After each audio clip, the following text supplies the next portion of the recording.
Distribuição de cota, distribuição bem constante de 1,10. Dividendo yield dele também girando entre 8, 8,5%, 9% aproximadamente. O próprio resultado do fundo é importante também entender. Quanto de receita que o fundo está tendo advinda de locação, receita imobiliária, receita extraordinária. Aqui o fundo, por exemplo, ele pode ter outro fundo imobiliário na sua carteira. O HGLG, majoritariamente, ele tem imóveis físicos, mas nada impede ele ter um CRI, por exemplo, que é um título de dívida do setor imobiliário, um título de renda fixa, como é o caso nos fundos de papel. Então, o fundo, majoritariamente, ele é de logística, mas nada impede ele ter outros ativos. E aqui vai impactar nessas outras receitas. Da mesma forma, as despesas, fazer esse comparativo de quanto que o fundo vem tendo de receita de um mês para o outro e despesa também, até para entender se nesse mês ele aumentou ou diminuiu de forma muito significativa esses dados. Resultado distribuível e o resultado que efetivamente foi distribuído. Descendo um pouco mais, a carteira do fundo que citamos anteriormente também. Então, hoje o fundo ele tem fundo imobiliário na sua carteira. Pode ver que é um valor bem mais baixo, pessoal. Nesse caso, de 299 milhões de reais. É um número, sim, significativo, mas baixo quando comparado ao patrimônio líquido total, que seria de quase 5,5 bilhões. Mas ele tem majoritariamente imóveis, ele tem fundos imobiliários, ele tem título de dívidas, ele tem uma parte de renda fixa, um pouquinho a receber e um pouco a pagar, nesse caso que falaremos logo adiante.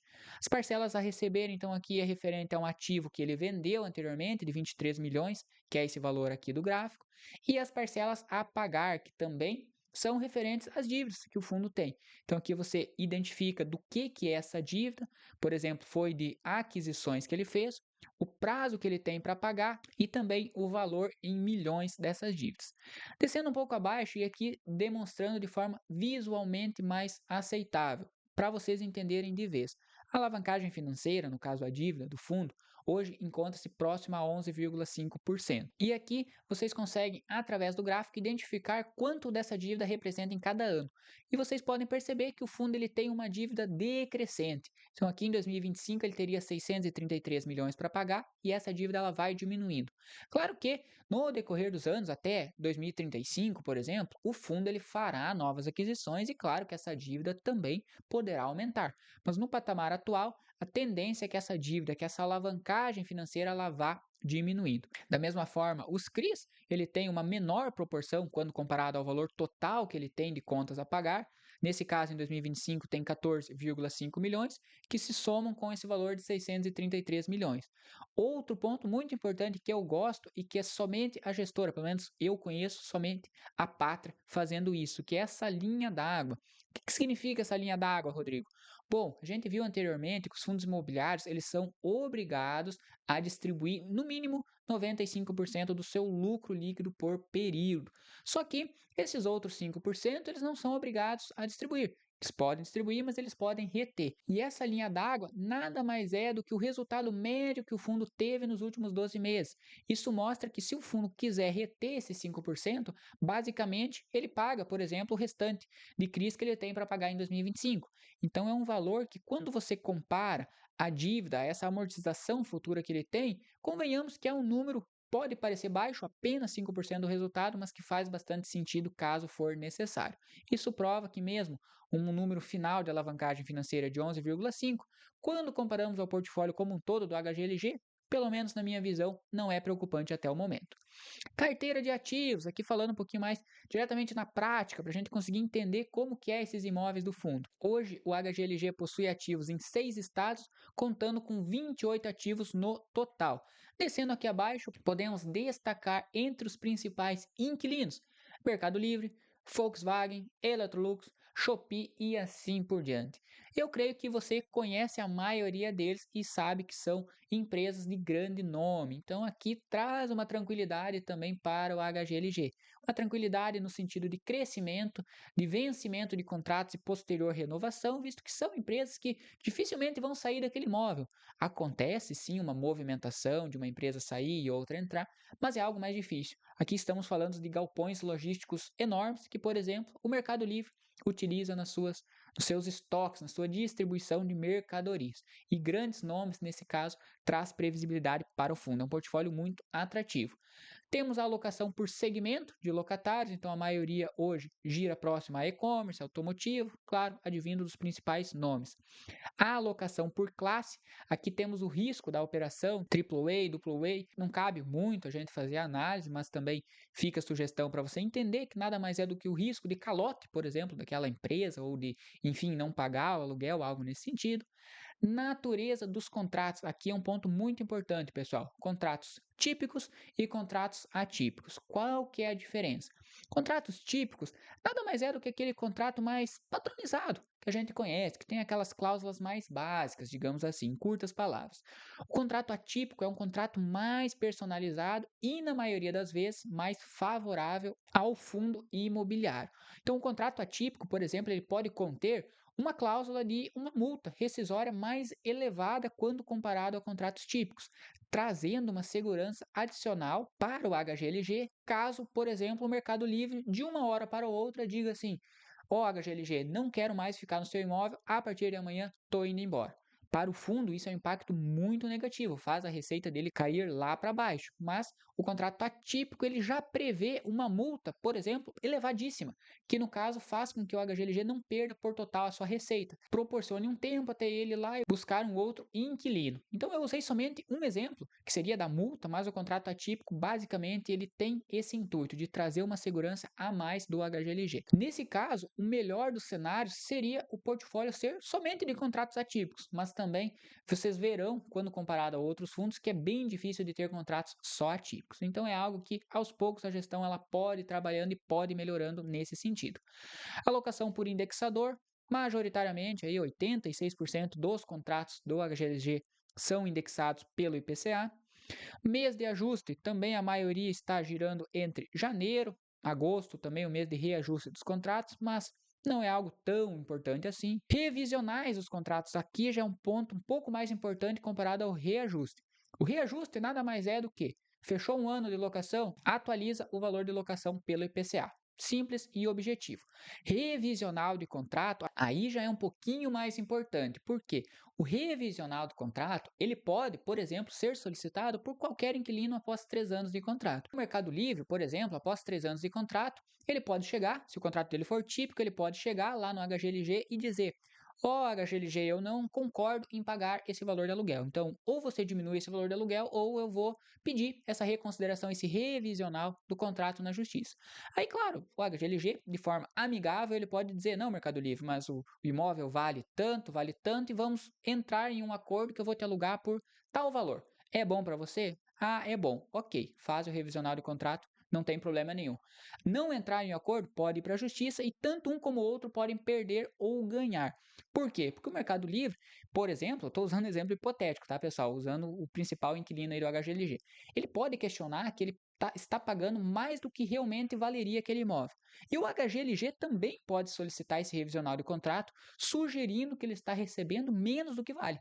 Então, caso for para a justiça, por exemplo, nesse caso, o revisional de contrato ele pode trazer uma receita maior para o HGLG ou menor, a depender do que for decidido. O pior ponto não é isso, e sim a dúvida antes disso, porque a maioria das vezes nem é feito revisão de contratos, pelo menos em grande parte dos casos. E quando é feito, pode ser que tenha uma equivalência ali patrimonial, né, uma avaliação do imóvel, o HGLG sair ganhando mais do que recebia antes.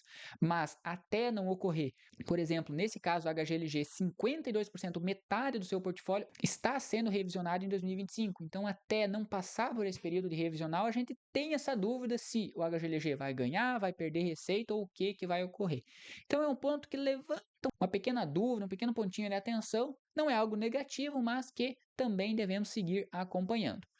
O vencimento dos contratos, atualmente a maioria deles vencendo a partir de 2029. O histórico de vacância, citamos lá em cima, né, a vacância hoje financeira do fundo gira em 3,3%.